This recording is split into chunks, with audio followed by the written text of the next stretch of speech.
Kris, as your team continues to play well, I just wanted to ask about the presence of Sam Gagner, how he kind of conducts himself and what kind of a mentorship role he can play for younger guys kind of making their way through the league. Yeah, I think he's very good for our team. I think we've got some very quality leaders on our team. He's one of them. Maybe his role is not as significant as some of the other guys, but his play this year has been pretty significant. He's chipped in offensively, but I think he's also helped those young guys a lot on how to conduct themselves, what they need to do extra, and also so much those young guys need just an ear, somebody to listen to and give them some advice. And often those young guys feel a lot of pressure, the anxiety of just the day-to-day stress.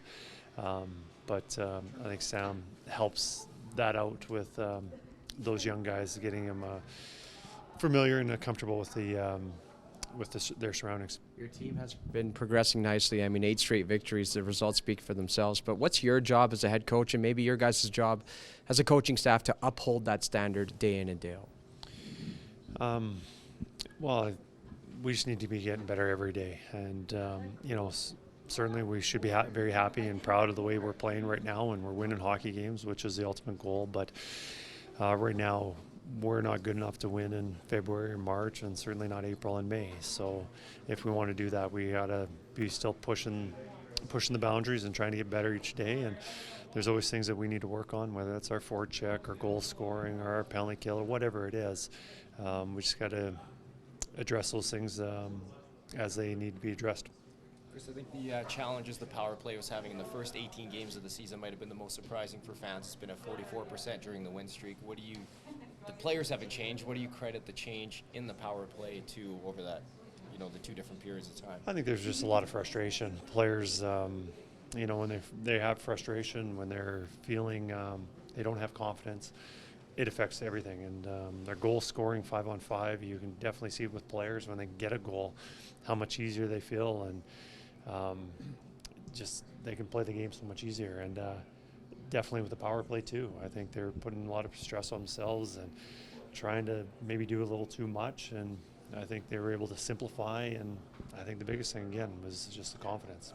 Your last defeat was in Carolina, I believe, 3 weeks ago to the day. Can you have you seen a difference in just the mood, the atmosphere around the club from that day to today?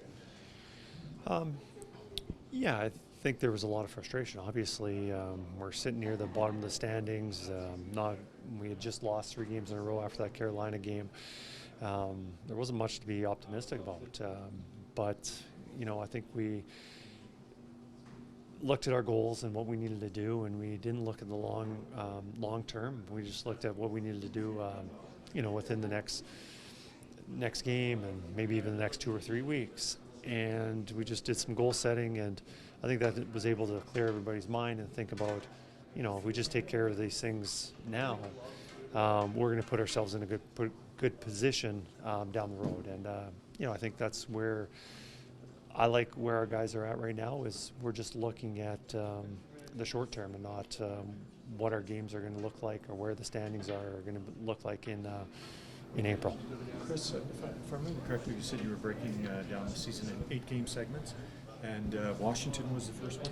Yeah, we just finished our 8-game segment, so we'll be starting a new one tomorrow. And do you have a certain number that you have in mind for each of those 8-game segments for victories, or?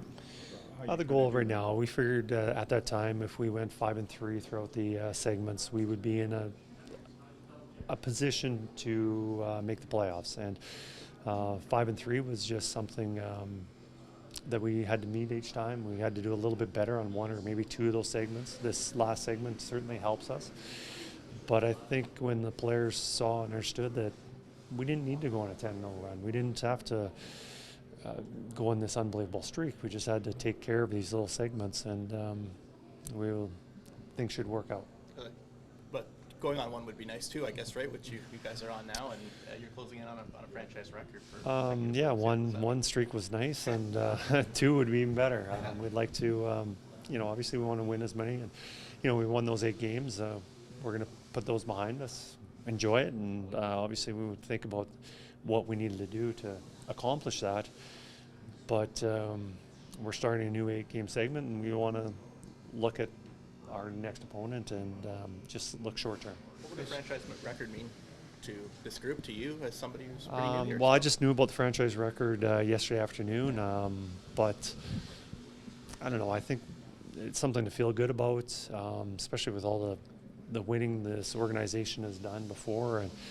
But I think that's just minor compared to what we want to accomplish. So, yeah, I think it's something we'd feel good about, but I think there's more that we have our eyes set on. I may have misheard you earlier, but I think you said that you're not sure if this team could win the way they're playing now and later in the year. Is that right? And what do you feel like you No, I'm just saying we're right now.